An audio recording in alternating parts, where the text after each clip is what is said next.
Ikalawang Timoteo 2:11-13. Tapat ang salita.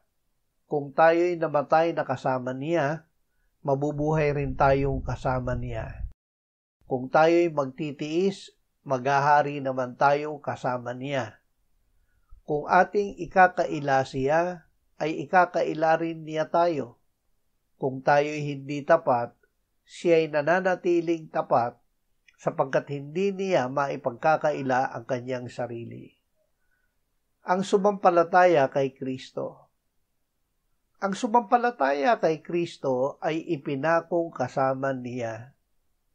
Siya ay hindi na nabubuhay kundi si Kristo ang nabubuhay sa kanya.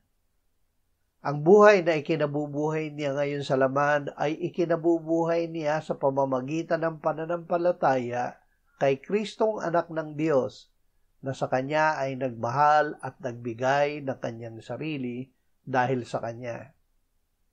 Sinabi ng Panginoong Hesus, "Ako ang muling pagkabuhay at ang buhay.